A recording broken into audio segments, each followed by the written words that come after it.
اپنے رب کی طرف رجوع اللہ عنابت اللہ کی کیفیت کی ضرورت ہے. قرآن کریم نے آگے فرمایا وَيَزِدْكُمْ قُوَّةً إِلَىٰ قُوَّتِكُمْ. اللہ تبارک و تعالیٰ ہر اعتبار سے تمہیں طاقت دے گا, ہر اعتبار. لیکن اس وقت امت کے لیے سب سے پہلا قدم یہ ہے اپنے گناہوں سے توبہ کرو. صوفیہ نے لکھا اگر کوئی اپنے نفس کی اصلاح کرنا چاہتا ہے اس کا سب سے پہلا قدم توبہ کی طرف ہونا چاہیے. حکم اللہ ہو ان کو ادا کرو. آج تک کن کی نمازیں چھوٹ گئی ان کا حساب کرو, ان کی قضا کرنا ضروری ہے. جب تک اللہ تبارک و تعالیٰ نے آپ کو صحت تندرستی دی ہے وہاں تک پچھلی چھٹی ہوئی نمازوں کی قضا ضروری ہے. ہم تو یہ سمجھتے ہیں کہ فدیہ دے دیں گے, فدیہ نہیں دے سکتے. فدیہ دینے کا حکم اس وقت ہے جبکہ آپ کے آدھا جواب دے دیں اور آپ نے رکوع کر سکتے ہیں, نہ سجدہ کر سکتے ہیں, ایسی کیفیت آپ کی پیدا ہو جائے اس وقت فدیہ دینے کا حکم ہے. اس وقت اللہ سے پناہ مانگنی چاہیے کہ میں اس طرح زندہ رہوں کہ تیرے سامنے میں اپنی جبھی کو اور اپنی پیشانی کو جھکا بھی نہ سکوں. ایسی عمر سے بھی اللہ تعالیٰ سے کیا مانگنی چاہیے, پناہ مانگنی چاہیے کہ اس طرح زندگی گزارو کہ تیرے سامنے میں اپنی جبھی کو اور اپنی پیشانی کو جھکا نہ سکوں. اس لیے اس وقت سب سے اہم چیز جو ضروری ہے وہ توبہ, اپنے گناہوں کو اللہ تبارک و تعالیٰ سے معاف کروا. روزانہ یہ انسان کی عادت ہونی چاہیے رات کو سوتے وقت 2 رکعت صلاۃ الصبح پر 2 رکعت روزانہ.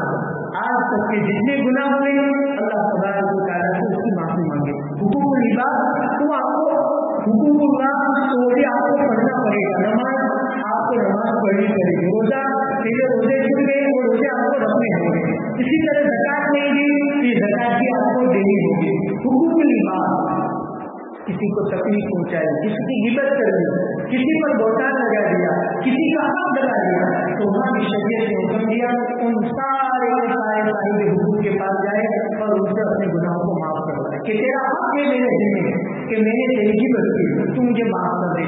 آسان طریقہ ہے جس کسی کے پیسے نہیں ہو ان کو ان کا حق دے دے, بہنوں کا ان کا حق دے, بھائیوں کو ان کا حق دے, صوفیوں کو ان کا حق دے. صاحب حق کو اس کا حق دینا انسان پر حق ہے. صاحب حق کو حق دینا انسان پر حق ہے, واجب ہے. ان لکل نفس علیہ حقا وادى لكل نفس حقا.